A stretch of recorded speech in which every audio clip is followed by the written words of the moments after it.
pues al trabajo de metodología. Y a algunos otros nos hacía falta pues trabajar, digamos, en esa parte para que pudieran estar completos los proyectos. Entonces, con aquellos que ya avanzaron en la metodología, pues la única observación que de alguna forma, bueno, el único aspecto que se tendría que agregar sería el relacionado con los resultados, la presentación de resultados y las conclusiones. Entonces, el día de hoy me gustaría que pudiéramos empezar a trabajar con la parte de la presentación de resultados, poder hacer, digamos, un ensayo con respecto de esto y la próxima clase, pues ya tener el tema ligado a las conclusiones o bueno, de acuerdo a la APA, a la discusión, ¿verdad?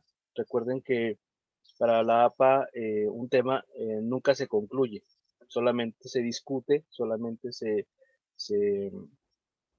elaboran comentarios, pero no se concluye porque hablar de que un tema se concluya, pues implicaría que ya no habría nada más que estudiar de él y sabemos que esto pues no es así, ¿verdad? Siempre hay algo nuevo que estudiar acerca de lo que investigamos e inclusive si ustedes se dan cuenta, cada vez que ustedes, por ejemplo, van puliendo, van rehaciendo su proyecto de investigación, pues de pronto siempre salen cosas nuevas y es que esto implica pues que haya la posibilidad de pues amplificar, de especificar más lo que existe pues en el trabajo. Entonces por esa razón es muy importante pues el que siempre haya una revisión de manera pues constante acerca de los proyectos y siempre hay cosas nuevas, ¿no? Pues por esa razón es que dice la APA, un tema nunca se concluye, un tema pues meramente se discute, ¿verdad? O se comenta. Bien, bueno, antes de iniciar quisiera saber, compañeras, compañeros, si de su parte pues existiera alguna duda o existiera pues algún comentario que ustedes quisieran realizar.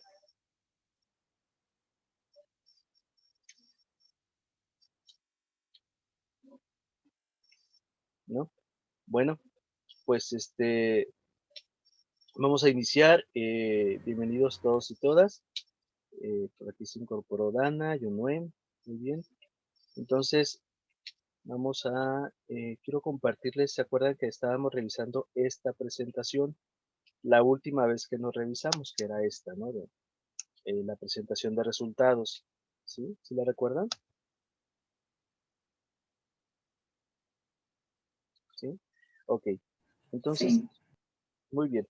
Entonces, aquí me gustaría retomar esto para ir planteando cómo es que vamos a hacer nosotros nuestra presentación de resultados.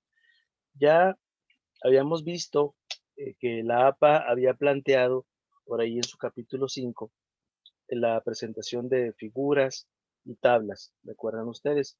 E hicimos un ejercicio en torno pues a las características tanto de figuras y tablas y sobre todo aquello que iba ligado a poder complementar la parte de texto con la parte pues gráfica de nuestro proyecto. Entonces aquí yo tengo un caso. Este caso lo voy a volver a comentar rápidamente para tener el preámbulo de lo que vamos a hacer. Ustedes recordarán que nosotros planteábamos una situación hipotética de una investigadora que quería conocer, en este caso, pues la, ándale que esta no era, esta es otra. Bueno, está bien, voy a hacerlo con esta. Eh, esta es una investigadora que quiere conocer dos cosas. Miren, aquí está, acá, ya. Eh, quiere conocer, en este caso, por ejemplo, la influencia que tiene desde la psicología laboral. Voy a tomar este ejemplo porque ustedes ya están llevando materias de psicología laboral, ¿verdad? Díganme que sí. Sí, profe. Sí, ¿verdad? Ok. Bueno, entonces, esta investigadora quiere conocer, em, pues, cuál es eh, la influencia que tiene la capacitación en el proceso educativo de corto plazo. No, pero a ver, espérenme, no, no, no. Es que saben que el ejemplo ahí lo tengo para la otra. A ver, permítame un momentito, porque con ustedes estaba revisando el otro, el otro proyecto que era el de, a ver, que era el de locus de control. Sorry, es que está.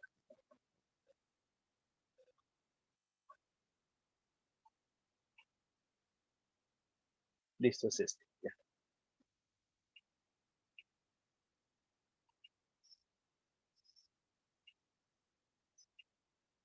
listo, ahora sí. Ya, perdone, es que si no, no me va a cuadrar el ejercicio que tengo con respecto de la presentación. Bien, habíamos empezado a revisar la vez pasada a esta investigadora, psicóloga, que planteaba eh, o quería saber la relación que hay entre el aprendizaje significativo o cómo un estudiante percibe su aprendizaje y el locus de control. Por ejemplo, ahorita va a llegar Lisbeth Mariscal, entonces le voy a preguntar, por ejemplo, ella cómo percibe su aprendizaje ahora en tiempo de pandemia. Vamos a ver.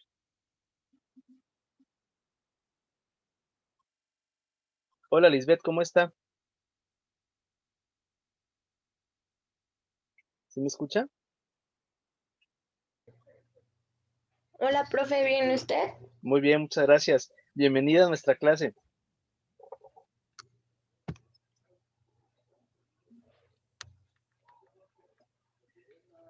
Oiga, Lisbeth, una pregunta.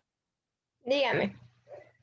¿Usted cómo ha percibido su aprendizaje ahora que ha sido, pues, de manera virtual, ahora que ha estado esta pandemia de SARS-CoV-2?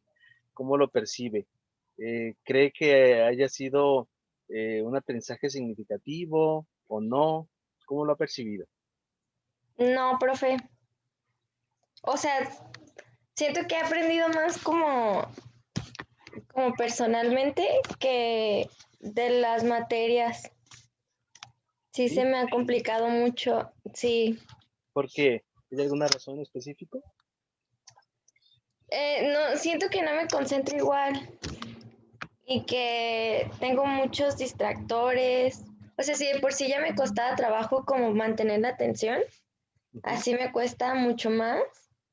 Y aparte me desespera estar todo el tiempo en la computadora. O sea, nunca he sido de estar mucho tiempo como en la computadora o en aparatos. Y sí me desespera mucho, mucho, mucho. Ok, bueno, muchas gracias, Lisbeth. No. Ok, muy bien. Ahora va a llegar Fátima y va a llegar Fátima Anaí. Miren, aquí van llegando. Entonces, si se fijan, aquí, por ejemplo, antes de que le admitan sus dos compañeras, ¿ustedes cómo percibirían eh, cuál sea la percepción que en este caso, por ejemplo, Lisbeth nos hablaría? ¿Sería positiva, negativa o neutra? Negativa. Es negativa, ¿verdad? La pudiéramos clasificar como una percepción negativa. Muy bien. Vamos a ver, va llegando aquí Fátima Yera. Misma pregunta, ¿sabes? Hola Fátima, ¿cómo está? ¿Sí me escucha?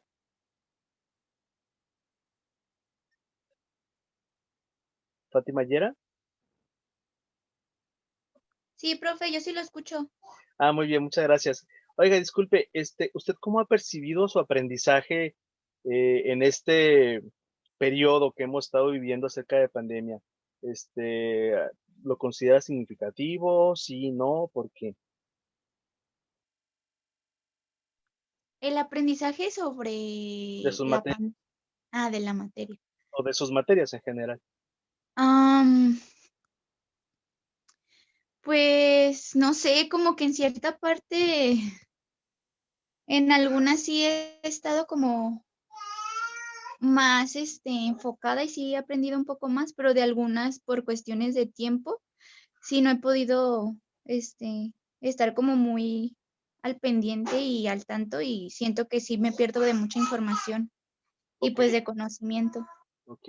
En general, si hiciéramos un balance, ¿cómo usted percibe este aprendizaje? ¿Como positivo, negativo o igual que si estuviera en clases normales? Pues lo veo más negativo porque estando en clases presenciales, pues ya tenía un horario para irme a mi trabajo y como ahorita ya no lo cambiaron, sí se me llega a conflictuar un poco y sí se me junta con lo del el horario de la escuela. Ok, bueno, Y sí sería negativo. bueno, muchas gracias, Fátima. De que Ok, gracias. Y también va llegando acá, otra Fátima, va llegando Fátima Anaí Vargas. A ver, Fátima. ¿Sí me escucha, Fátima Vargas?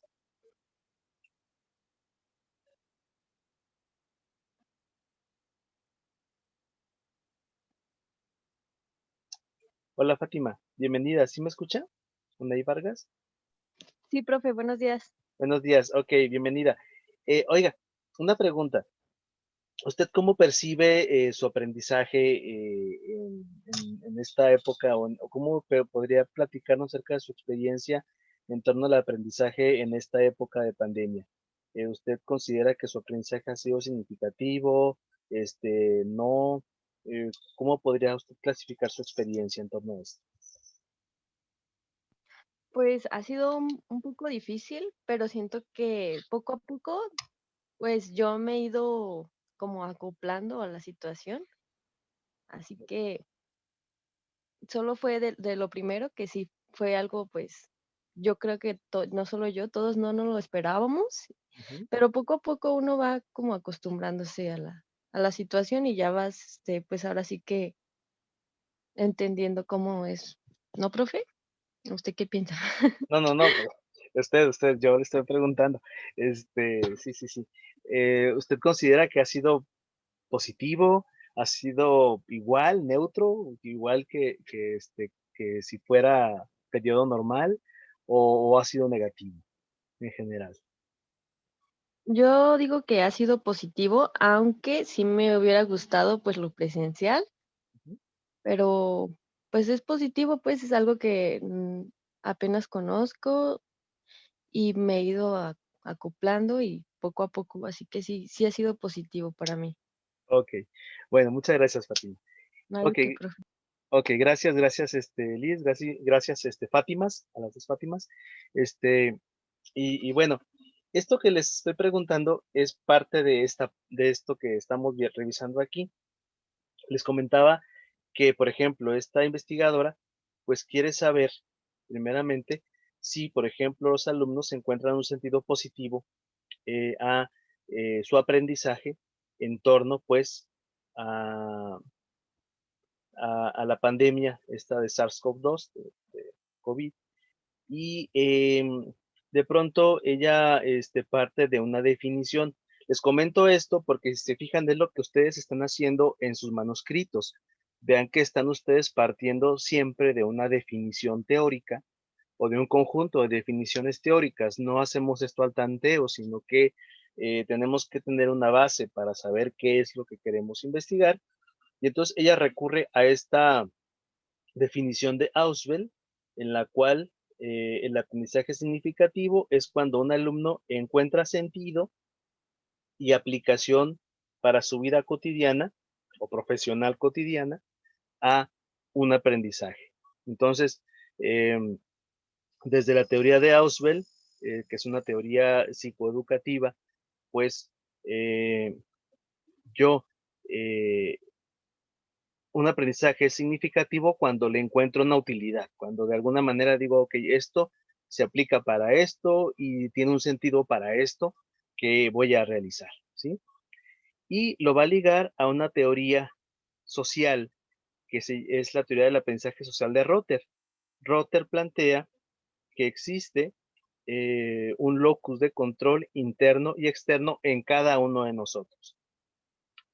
Para Rotter, decíamos la vez pasada, lo voy a retomar nada más para contextualizar, para Rotter, las personas aprendemos a controlarnos nosotras mismas, autorregularnos nosotras mismas, o bien esperamos que otras personas o ciertas situaciones nos regulen, ¿verdad?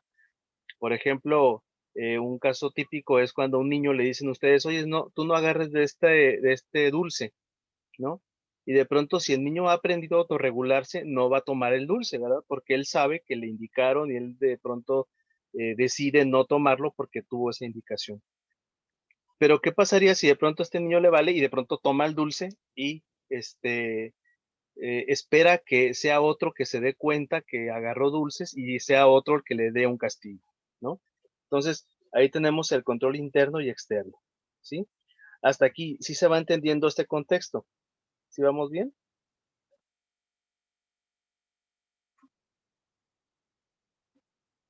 ¿O no? Sí, profe. ¿Sí? Ok, gracias. Aquí van ingresando 2 personas, vamos a ver. Daniela.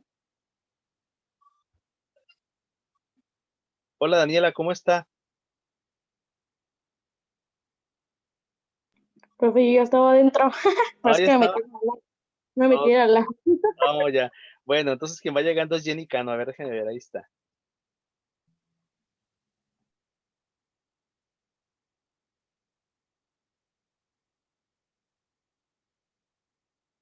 Hola Jenny, ¿cómo está? ¿Sí me escucha, Jenny Cano?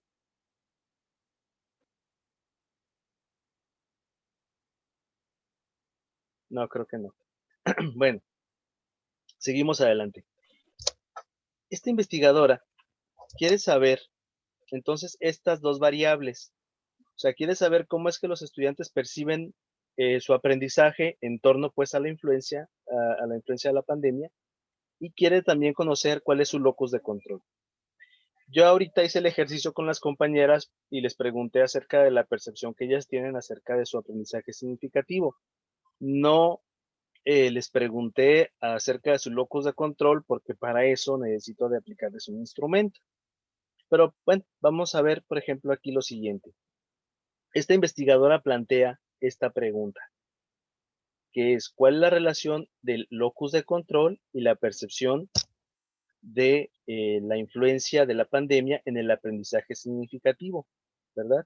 Entonces, sí vamos claros que esta es una variable y la otra, la percepción de la influencia es otra, ¿sí? Ahí la tenemos. Voy a resaltarlo. Aquí tengo una variable y aquí tengo la otra variable, ¿no? En este caso, la percepción de la influencia de la pandemia en el aprendizaje significativo. Todo esto es mi segunda variable, ¿sí? Entonces, aquí es donde quiero puntualizar. En sus proyectos, si ustedes tienen una pregunta, están obligados y obligadas, vaya la redundancia, a evaluar cada una de las variables que ustedes digan que van a investigar, ¿sí? Si yo, por ejemplo, digo que voy a investigar una variable, entonces, pues eso es lo que voy a preguntar, voy a diseñar o voy a aplicar un instrumento para esto. Pero si digo que voy a evaluar 2 variables, o 3, o 4, entonces tengo que especificar en mi método, tengo que especificar cómo le voy a hacer para medir o para evaluar cada una de las variables que estoy declarando en mi pregunta, ¿sí? Por favor, eso ténganlo ustedes muy, muy en cuenta. Si ustedes presentan un proyecto y en el proyecto hay 3 variables y en la metodología nada más dicen cómo van a evaluar 2 o una, no vale. ¿Sí estamos? O sea, tengo que decir cómo le voy a hacer, ya sea para evaluar o si voy a hacer un experimento, cómo le voy a hacer para manipular las variables que están presentes ahí, ¿sí? ¿Dudas hasta aquí? ¿Ninguna?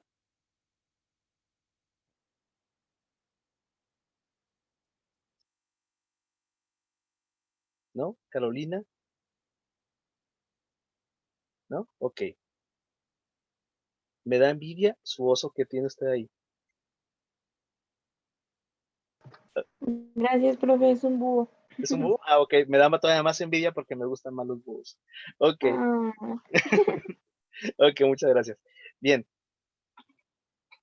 acaba de llegar Jocelyn. Hola, Jocelyn, ¿me escucha?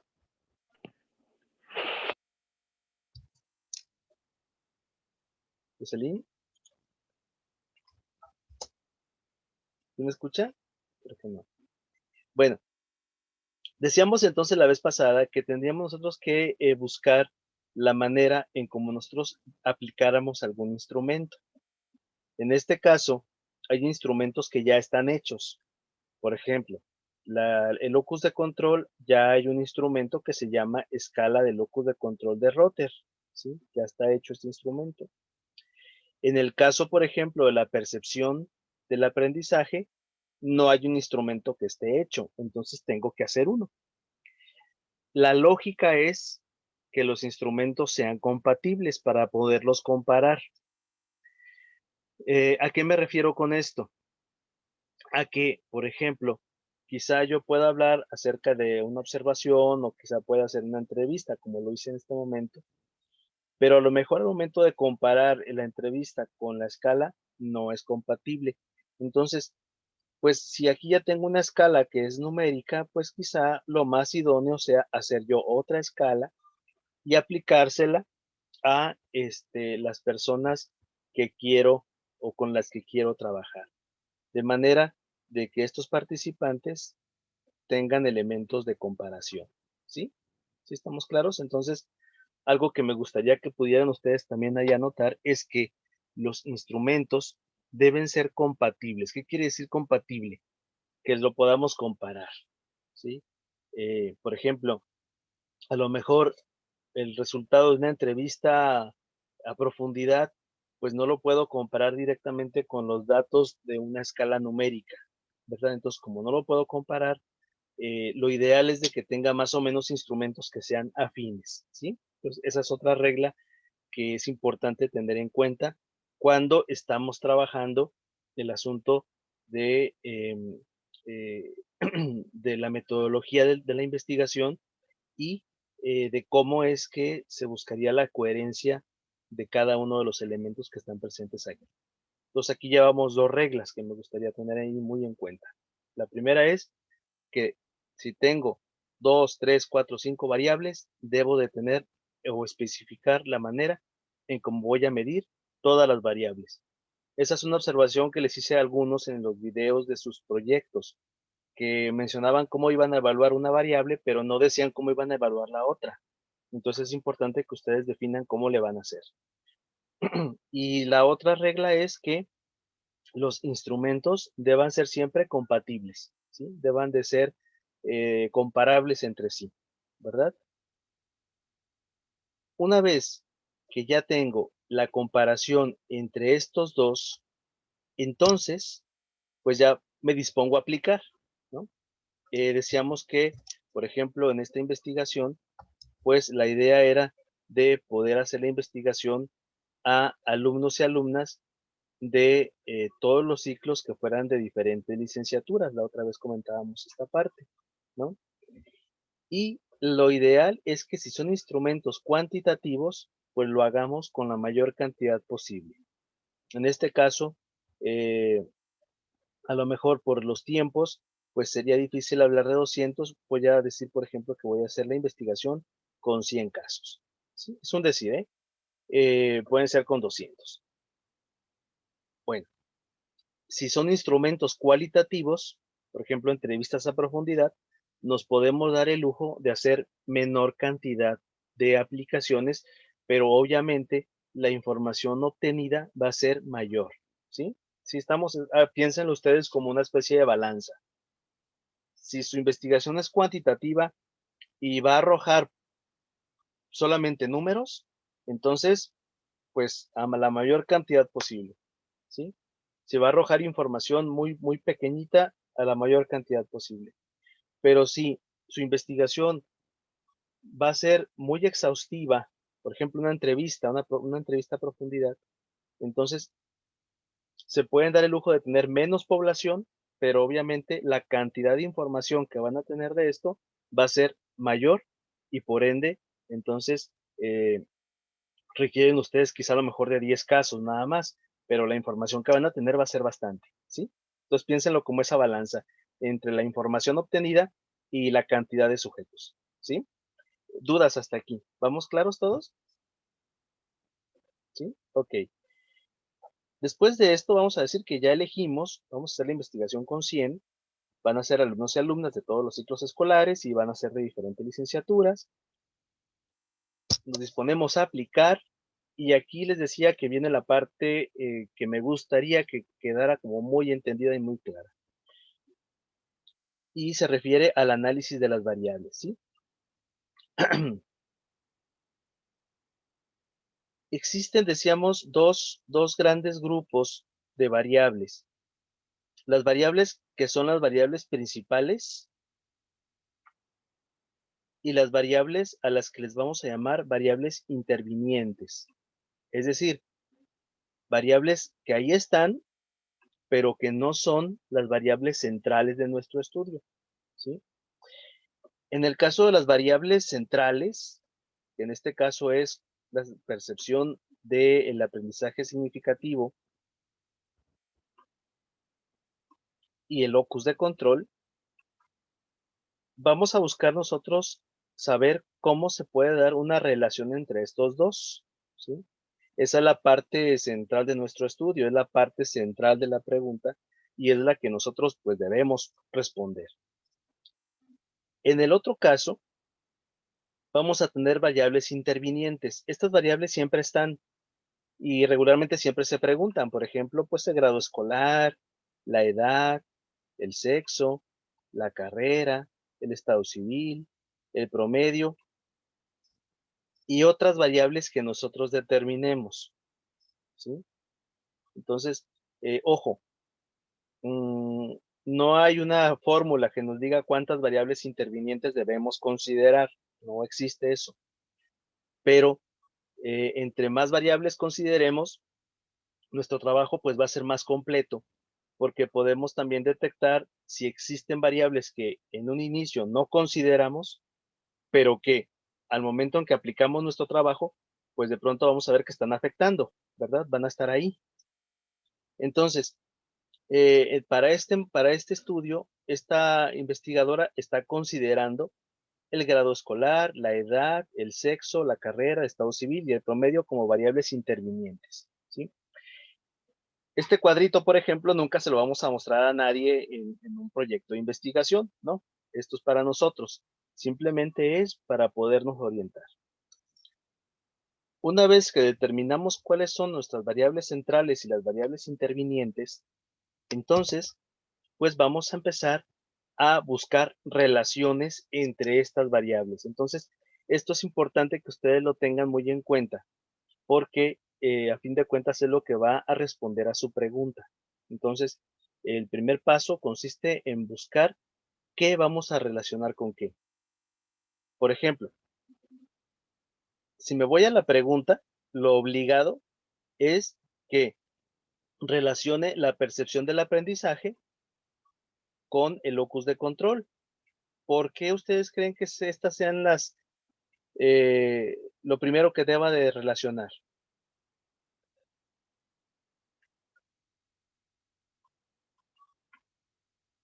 ¿Por qué? ¿Por qué, Aleida?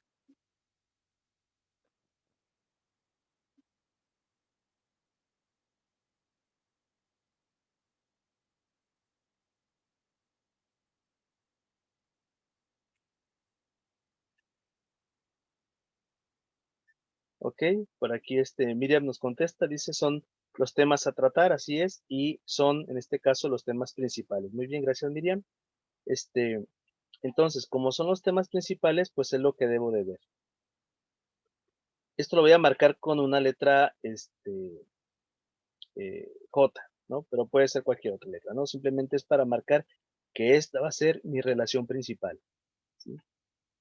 Pero también me interesaría saber, pues, cómo se relaciona la percepción del aprendizaje con respecto de la edad, o el sexo, o el grado escolar, o el estado civil, o la carrera, o el promedio.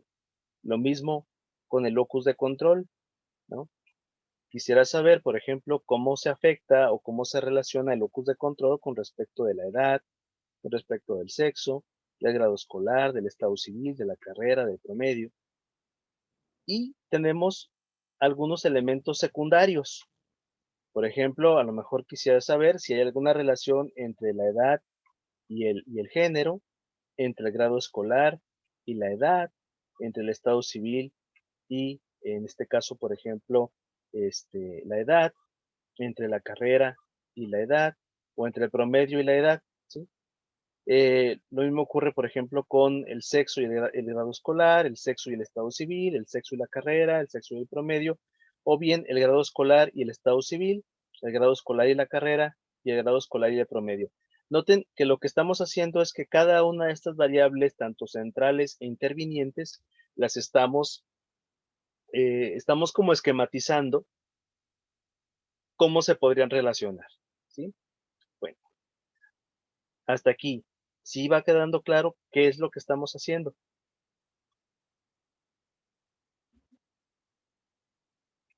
¿Sí? Patti, Luisa, Sí, profe. ¿ok? Bien. Supongamos que ya hicimos la investigación, ya aplicamos las escalas, ya tenemos nuestros 100 casos, ya tenemos los resultados, y entonces empezamos a generar lo siguiente, fíjense, aquí está. Empezamos a generar las combinaciones. Decíamos que la primera combinación, la principal, es esta, porque es la pregunta que estamos haciendo. Entonces, es cómo se vincula, perdón, la percepción del aprendizaje con el locus de control. Y aquí vamos a ver diferentes categorías de la percepción. Ojo, estas categorías no existen.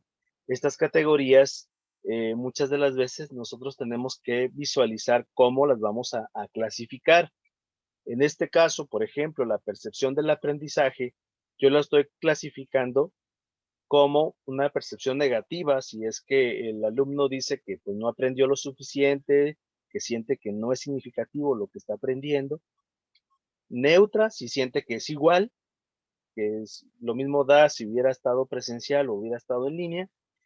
Y positiva, si es que considera que los aprendizajes que ha obtenido, pues les son significativos y que, aunque haya batallado al inicio, pues de pronto considera que la experiencia es favorable. ¿Sale? Y tenemos también el locus de control. Este sí, si le buscamos por ahí en la teoría, si ustedes buscan en internet, buscan locus de control de Rotter, se van a encontrar con que Rotter lo clasifica en dos. Locus de control interno, cuando soy yo el que autorregulo mis conductas, o locus de control externo, cuando espero que sean otros los que regulen mis conductas. ¿Sí? ¿Sí vamos hasta aquí claros?